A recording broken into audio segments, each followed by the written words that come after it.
everyone. Welcome to Bronze Metalist, the world's most brutal music appreciation class. My name is Kayle, and I'm your professor? Yeah, I'm your professor. Let's go with that. Here with me is my student, my acolyte, my squire, if you will, Jaryn Homiston. Hello, everybody.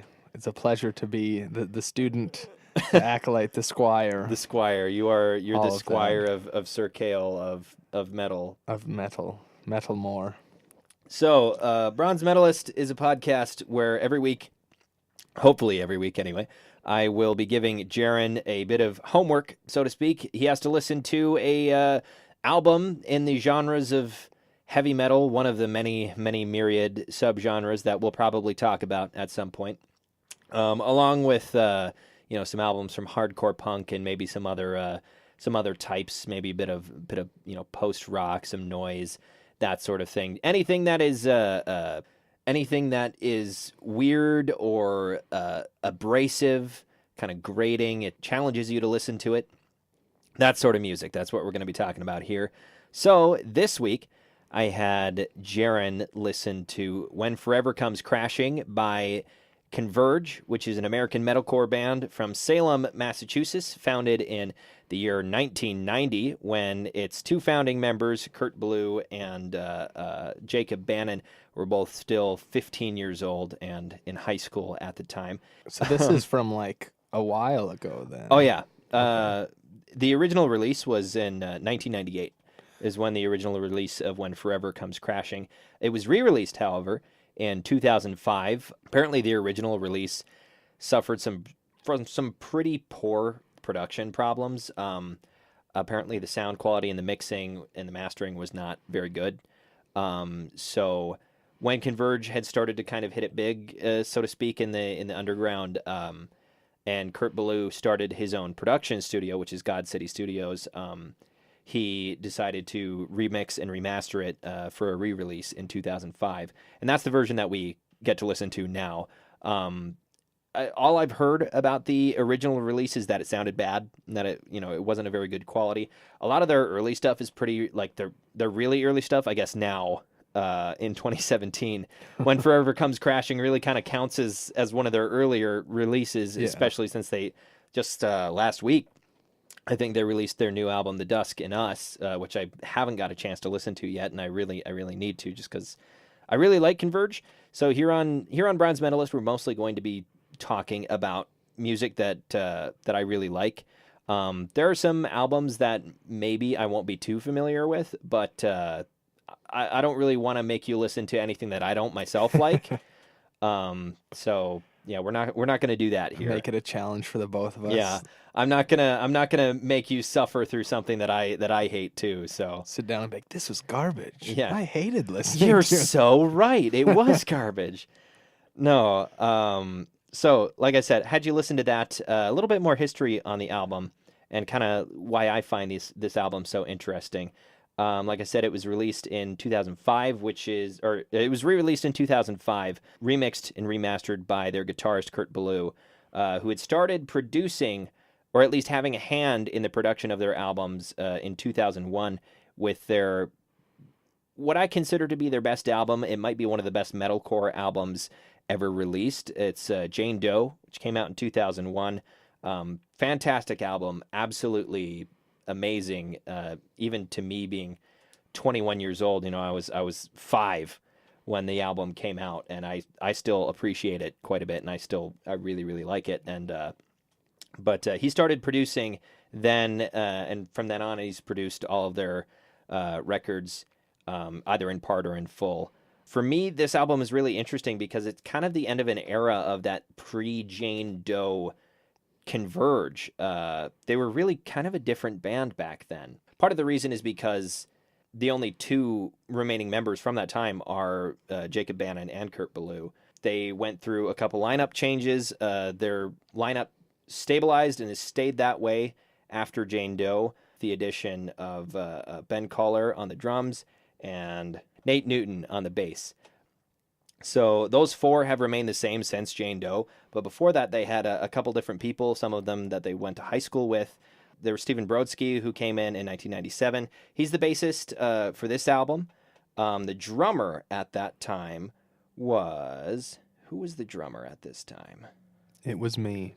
It was Jaryn. I was 2. Jaryn was 2 years old and already a drummer in metalcore band Converge. Yes. No, it was Damon Bellarado, who they went to high school with as well, was the original drummer for Converge. I believe he was still the drummer on this record because Ben Kohler didn't come in until 2001. So it's the end of that lineup, kind of having all these high school friends together, just jamming. And it's kind of the last album of theirs that has, I want to call it like classic hardcore sloppiness almost. And not that that's a bad thing. I really like that about like hardcore punk, especially if you go to like local shows to bands around here where we are. A lot of those bands don't have a particularly tight sound, and that's part of what I like about hardcore punk. And when I'm looking for something that is tighter and cleaner, then there's a lot of metal that serves that purpose as well. And then there's a lot of fusions that are really dirty and nasty sounding, and you've got death metal that can sometimes kind of runs the gamut between being like so clean it almost sounds mechanical to being just the grimiest and dirtiest thing imaginable. Which I'll probably have you listen to something like that. There's a band called Pissgrave from, it's a great name. Yeah, every time I hear a new name of these bands, I'm like, that's cool. Yeah, there's a band called Pissgrave from New York, and they have a very interesting sound. I guess interesting is one. To me, it's interesting. To other people, it probably sounds like absolute nonsense. But so back to this album. Like I said, it's the last album that has that nonsense to it. It's the last album of theirs that has a little bit of that sort of fun, I guess. Not that other Converge records aren't fun, but I think from Jane Doe onward, there's a lot more professionalism to their musicianship. They've always been really, really talented and are really good. Kurt Ballou is an amazing guitarist, and Jacob Bannon has always been, I think, a very, very good vocalist and a very good, or maybe not so much a good vocalist. His vocals match perfectly with their music. He's always been a great lyricist as well, but because of the way he delivers his vocals, you would never know that. I love Converge, and like most records like this that I listen to, I can make out a fair amount of the lyrics. There's hardly a single Converge record where I don't think there is a single Converge record where I know the lyrics by heart because, you have to look them up in order to memorize them, because just trying to get it by ear is impossible, I find. So have you ever looked up the lyrics and then listened to it and you're like, oh, that makes sense. Like now that I know what the words are. I haven't done that for When Forever Comes Crashing. I have done that for Jane Doe. One of the interesting things, we're going to talk about Jane Doe just because I think, I know like this was, the reason I chose this album was to avoid talking about Jane Doe, but I can't keep myself from doing that. So I tried doing that with Jane Doe, and one of the interesting things is the very first song on that record, called Concubine, is this really short, like a minute and a half, kind of grindcore song. And if you look up the lyrics, there's like this really beautiful, poetic couple of verses, and then you listen to the song, and none of that is there. Not just that because you couldn't understand it, but because literally the only words in that song are "You'll stay gold, I'll stay gold." And the original lyrics, that phrase is in there, but the song, it's just Bannon screaming that over and over again. And the reason for that is because the whole record is a concept album about a breakup. And so the idea with that song is it's the, that first really explosive stage of a breakup where you have all of these things that you want to say to somebody. And it might be this, really thoughtful and well thought out passage of all of these things that you want to say to your loved one, but then nothing comes out, and it's just screaming the same thing over and over again, which is genius to me. I was gonna say that's perfect. That's how it works. And I find that just absolutely genius, but that's like the only one I know, because it's just "You'll stay gold, I'll stay gold" over and over again, and that's about like the only one. The title track on that record is like 12 minutes long. And it's the last one. I don't. There's like a couple in the middle that I could pick up because Bannon's not actually screaming them. Mm-hmm. But the first 2 minutes of that song, I know he's saying words, and I've looked up the lyrics. I cannot figure out for the life of me what lyrics go where. Yeah. Because like what he'll do is he might sometimes spend an entire breath on one word, and it might not sound like just one word because when people do screamed vocals, they don't really enunciate all that well. So you don't know what's one word, you don't know what's two words. And like to talk about Jacob Bannon's vocals, they've been described as being more percussive than anything else. They're just another layer to the music. They're not the same way vocals even in another metal band are, where like, you know, I'm going to be having you listen to some death metal later on, and depending upon the band, you know, you absolutely know where the vocals are at and you know, what they are. They have a very distinctive sound, whereas Jacob Bannon's sort of howls and shrieks kind of fade into the mix, especially on their earlier stuff. On their newer stuff, that's not quite the same. And his enunciation has gotten far better.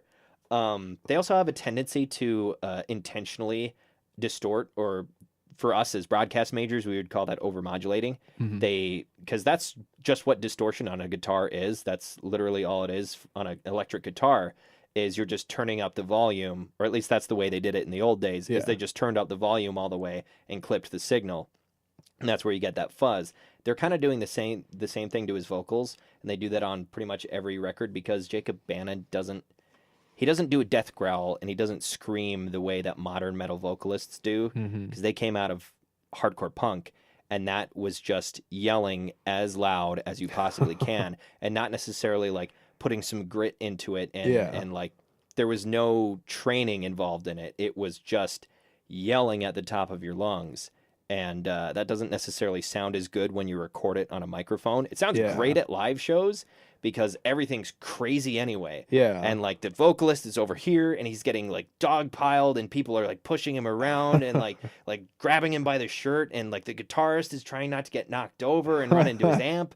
Like it's great that way, but when you're trying to record a record, it doesn't sound as good. So they'll intentionally overmodulate it to get that same sense of chaos that you'd get at a live show. I feel like I've talked a lot. Let's hear some of your thoughts on the different songs on the record. I liked it overall. I didn't know if I was gonna. I mean, I figured I would enjoy it somewhat, but I like found myself listening to it more than just like the one time. For the assignment. Yeah, I was like, sometimes I was just like, while I was working out or whatever, I was like, you know what, I want to listen to this again. Yeah. The one song I wanted to point out was The Lowest Common Denominator. Oh, okay. Yeah. That one. When I listen to music, I always think of like visuals that would go with it, and it's like this so like eerie build up, and then it just like drops, and they just come in full force, and I don't know what about that, but like that song got me hyped up. Like I listened to it before class, and then all class was tapping my leg, and it's just like, oh, let's go. Yeah, Converge is really good for that. There's another band they kind of came up with Converge, or at least during this era when this album came out, they were around. They're called the Dillinger Escape Plan. They're this really good mathcore band, which some people consider Converge to be a mathcore band. That's not something that they really care about. Converge has always been like, we just do whatever kind of comes out of our brains. We don't set out to be anything. But I've always described them, and Converge especially, in like songs like Lowest Common Denominator, and for me, Tear of the Swine. Yep. That one is really one of the it's one of the mathiest songs on this record, and just lots of really wacky and crashing and changing time signatures that kind of just smash into each other. And like the Dillinger Escape Plan, that's basically the only thing they do. And so like those songs that Converge has, and then like Dillinger Escape Plan, I've always described as, if you're listening to it and it doesn't make you want to like tear your house down or like burn your house down or like just run a sledgehammer through your wall, there's something wrong with you. Like it's not clicking. You're not listening to it right. Yeah, you're not listening to it right. Converge has a couple really slow builds like that. That's about the only one on this record. There is, I think it's Hell to Pay on Jane Doe. There was Grimheart Black Rose on No Heroes, and there's a couple other ones I'm sure I'm missing, but like Converge has a couple of those really slow builds, and then just boom, they Comes just down. hit you right in the face. So what were some other songs that you liked? I'll have to pull the list up again. I really liked, and you said that I would like it, the High Cost of Playing God. Yeah, That was one that I listened to a lot while I was working out. That's one of my favorite ones on here. If I could talk a little bit about like one thing, I think it was My Unsaid Everything, which is the first track on here. There is a point like in the middle of the song where for some reason the riffs, I can't really describe them. Because I was listening to it on my way back from work. There's a annoying riff in there at some point. It's one of the only things on this record that I don't like. I can't remember how it goes, but it just doesn't stop. Mm-hmm. Like the riff outstays its welcome, and that's one of the few things that bugged me on this record. Of a lot of other things that I really really dig, and like I can't think of anything on Jane Doe that bugs me that way. So maybe that's an improvement. Yeah. Like that's some of the things that they decided to get rid of, because like maybe it was supposed to kind of piss people off by outstaying its welcome.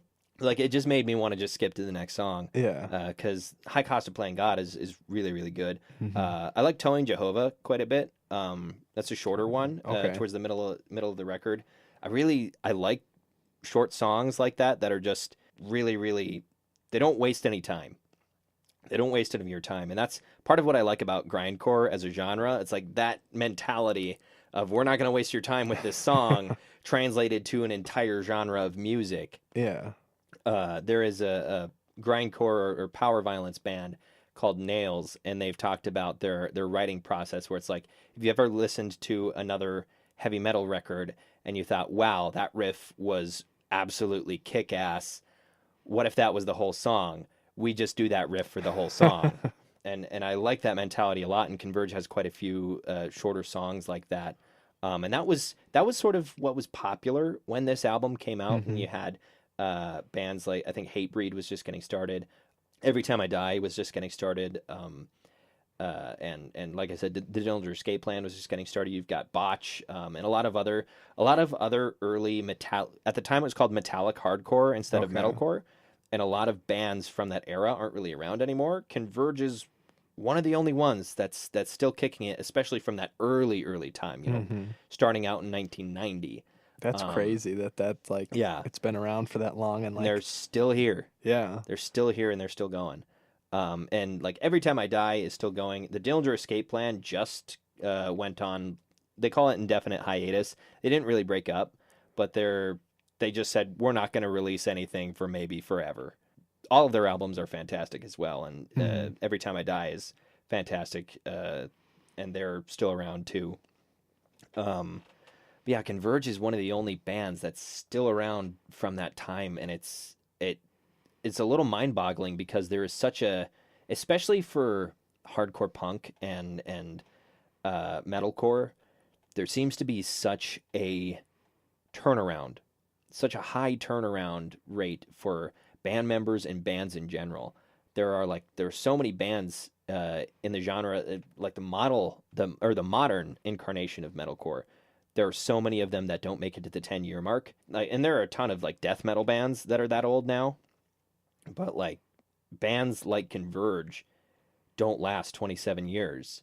And yet, I guess really the 27 has just been Kurt and Jacob. Mm-hmm. But still, it's astounding that they're still doing this, and Jacob has his own record label now, which is Death Wish Records, and they put out a lot of stuff by a lot of really good bands.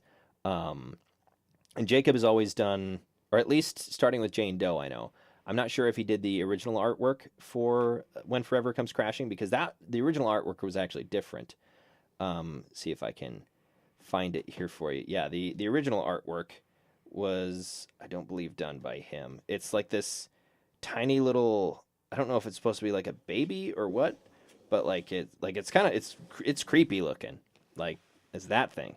It's not the like the painting that's on the other one. Yeah, that's really weird looking. Yeah, like it's really strange looking. I don't know if it's supposed to be a baby or what that is, but like Jacob has done all of the artwork on pretty much every album after that. And he's a really talented artist. He does a lot of watercolor stuff. He did what he called it the Jane Doe project. It was a couple of years ago where he made different prints of the cover for Jane Doe, which has kind of become their icon. Okay. And he recolored all of them with different, like each one went with a different theme of different watercolors. And like I would love to have one of his prints. his artwork is fantastic. Can you buy it? I suppose it's probably expensive. Yeah, he has his own store. I don't know if his prints are that expensive. Those original prints that he did there were probably went for a decent amount. Yeah. At least for big Converge fans. Mm-hmm. But I think just general prints from him aren't that expensive. Okay. But what were some other things that you liked about the album? I'm a total noob, so probably half the stuff I'm going to say is wrong. Okay, no, it's fine. But that's what you're here for. Exactly. Or that's what I'm here for. Is to teach me. Yeah. But one of the things that I found is like I'm a big 30 Seconds to Mars fan, and like in their earlier, I'm really wondering where you're gonna go with this. This is really, but in their kind of earlier stuff, Jared Leto does. I don't know if it's technically a scream, but he goes into that like, he kind of. There's some grit to it. Yeah, there's grit.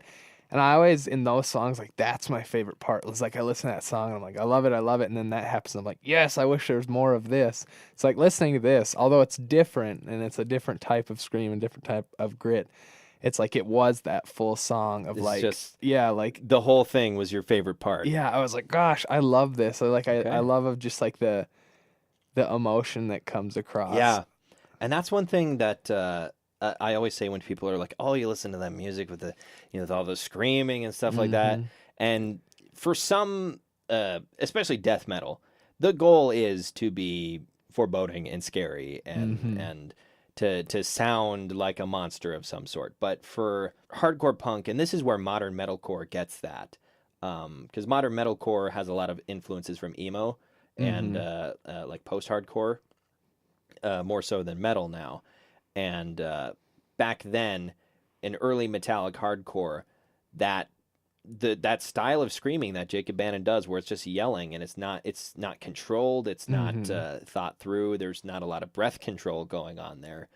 That was just raw emotion basically, and that's one of the defining characteristics of a lot of Converge's work is just these raw feelings. It's just unfiltered, and the only filter that the lyrics go through is basically, can we make this into a song? Yeah.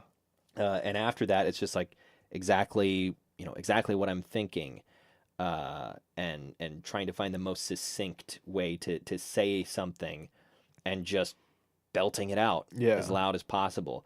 When I used to do vocals, because this is something that we'll probably talk about every once in a while. I used to do scream vocals. I was never in a band. I really wanted to be. I had a chance to be in a band. Didn't work out. When I used to do, scream vocals, that was the biggest part for me. Was there's such a sense of catharsis to it, and just releasing so much negative energy out of your body, and that's what really keeps me attracted to. I absolutely love death metal, and I absolutely love grindcore, and all these ridiculous, crazy, just the angriest sounding stuff. But I still really crave that genuine feeling of emotional release that you can only really kind of get with bands like Converge and other bands like that manage to get that emotional release while avoiding cliches. Yeah, because that's a big thing, that like cliched metalcore has basically been most of the most popular metalcore bands of the last 15 years or something like that. There's a lot of cliched lyrics and not a whole lot of super original thought. Not that every metalcore band is bad, and certainly I've listened to my fair share of bands like that and enjoyed them, and plenty of them I continue to enjoy every once in a while. I've grown out of a fair amount of them, but maybe that's just me being cynical and trying to sound like some sort of metal elitist. Those metal elitists out there, people always complain about. It's like, stop complaining about metal elitists and examine your own work and try to do something better. I don't know. I'll get off my soapbox for now. So yeah, you really liked that gritty element to the vocals. Yeah, it was like, it's a type of music and a style of music that I'm learning to appreciate, but I don't think it's something that I could listen to all the time necessarily. Okay. But it's definitely like, I feel there are times when I have pent up emotions. Yeah. It's like I turn one of these songs on and it feels like at any given second the vocalist might just like for him he's not singing a song anymore. It's like he's like trying to reach out and tell you something and like explain something to you. He's living something right then. And that's what I really enjoy about it, is that it's not like a blah blah blah blah blah. Oh, that was a bad take. Let's redo it. Blah blah blah. It's a bad take. It's just like him, and he's in there, and he's living and experiencing, and he's feeling what he's saying. And there's other artists and other genres that do that, but it's like, I mean, I think every genre has people that are able to do that. If you want to talk like folk artists and whatnot, you've got people like Glenn Hansard who will go up onto a stage and destroy a guitar because. Or not necessarily destroy a guitar the way like the Who would do or whatever, like smashing guitars down on the stage, but like he'll go up and smash through his strings because he was just really feeling a song and oh no, suddenly I've screwed over my guitar and I've got to switch to a new one. And you've got people like I don't know a whole lot about rap, but people say that like a lot of Kendrick Lamar. Yeah, like a lot of Kendrick Lamar stuff is or at least a fair amount, like his earlier stuff. I watched The Needle Drop quite a bit with Anthony Fantano, and he's a big Kendrick Lamar fan, and he talks about how honest a lot of his lyrics are, and it's not glitz and glam of hip hop that has been so popular in the last decade. That's who I thought of too when I was like other genres. Artists, like it was literally Lamar. Kendrick Lamar was where my head went. Because I'm a big Kendrick Lamar fan. Okay, cool. Yeah, I'm glad we're on the same wavelength then. But yeah, there's artists in every genre that are able to do that. But metal and hardcore just has such a much more violent way of expressing that. Yeah, a much more violent and a much more heightened way of expressing that sentiment. Have you ever been? I don't suppose you've ever been to like a hardcore show, have you?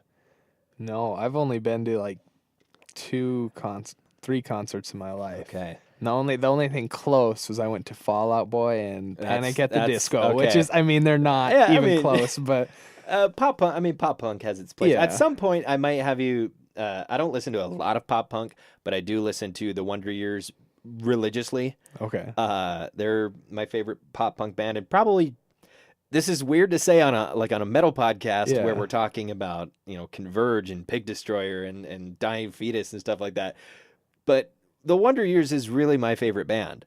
They're, I think, especially for the amount that I listen to them, they have to be my favorite band. Yeah. There's no other option. As much as I love Converge, for the amount that I listen to those songs and really, really relate on every level, it has to be the Wonder Years. All the music that I listen to, I want it to, at the very least, be honest. Mm-hmm. Be honest with itself. The artists being honest with themselves about the kind of music that they want to make, and not, having it be some super commercialized affair. If it does well, whatever, that's fine. Yeah. But if just from listening to it, I can listen to that and say, they put their heart and soul into this without a thought to how much money it would make. If I can get that feeling just from listening to it, then I'll probably dig it. Mm-hmm. But speaking of live shows, that'll probably be some week. I will have to have you. I'll have to drag you to like a show at Pangea House. Okay. To see like some punk and metal bands. There's this really good hardcore punk band from Bismarck called Spite Nap. They held probably one of the craziest live shows I've ever been to. That and Mr. Dad, who've broken up now, and I'd never been to a Mr. Dad show before, and I went to their last show ever. Oh gosh. And it was really, really good. Did they know it was going to be their last show? When it was like their farewell tour. Our friend Chris Brown is also in a hardcore punk band, and he played with them that night. They were on really? tour together. At some point, if Spite Nap is back up here, or if there's just some other punk show that I know is going on, I'll have to take you to them. We'll drag Chris out and be like, play. Chris, you must play for us. No, we won't do that. But I will have to take you to a show at some point. And, I'm excited. And kind of show you. I'll show you how to mosh. Have you ever? Do you know what a mosh pit is? I do. They scare me a little bit. The thing you have to remember about a mosh pit, at 99% of the shows that you'll ever go to, Lamb of God might be an exception. Their mosh pits do get genuinely deadly. I think I watched. There's a Facebook video somebody shared. I think it was them. Probably a Wall of Death at a Lamb of God concert. Yes, that's what it was. People have legitimately died in those. The thing you have to remember about a mosh pit is, for the most part, there's always a couple of assholes, but for the most part, nobody there wants to hurt you. Yeah. Everybody's just trying to have a good time, and if they see you fall down, every time I've fallen down in a mosh pit, a second and a half later, there were 10 people trying to get me back up on my feet. Yeah. Because nobody wants to trip over you. They don't want to step on you. Nobody wants to hurt you. Yeah. Freak accidents happen. Black eyes can happen. But you just keep your arms up. You push back. Like a standard, kind of push back and forth mosh pit, and people just running around and slamming into each other. That's just pure fun to me. And it's the risk of injury comes from not paying attention to your surroundings. You gotta be aware of what you're doing and where you're going, and you won't get hurt and you'll have fun. But that'll be a requirement. I'll take you to the show, and you have to go into one mosh pit. You have to go into at least one mosh pit. All right. I was a football player in high school, so yeah, you can handle it. Holy crap, we've already been recording for 36 minutes. Oh man. So yeah, I feel like we talked maybe a little bit less about the record than we should have. It was a good intro. It was a good intro to kind of what this is going to be. We'll sort of talk about records, I think, every time. It's a springboard for other conversations, I think. But When Forever Comes Crashing by Converge is ostensibly what we talked about this week. Really good album, really great band. I'm glad that you liked it. Next week, I think I'm going to skip. I was going to have you listen to a different album, but I think I'm going to save that for a different time. Next week, since we were talking about them, I'm going to have you listen to Option Paralysis by the Dillinger Escape Plan. They are a fantastic band. And if you, the listener out there, would like to listen along and let us know what you thought about that record, or maybe you already have an opinion on When Forever Comes Crashing, you can let us know. But next week, if you'd like to listen along with Jaryn and figure out what you think of that album, if you haven't listened to it before, then you are absolutely welcome to it. In the meantime, my name's Kayle. My name's Jaryn. And this has been Bronze Metalist, the world's most brutal music appreciation class. We got to find a tagline. Yeah, tagline. What's the tagline? Tagline is pending. Tagline is pending. That'll probably end up sticking and just be our tagline. Tagline is pending. I like it. We might stick with that. We'll see. Unless we come up with something absolutely. That's true. All right. Thanks, everybody. See ya. Bye.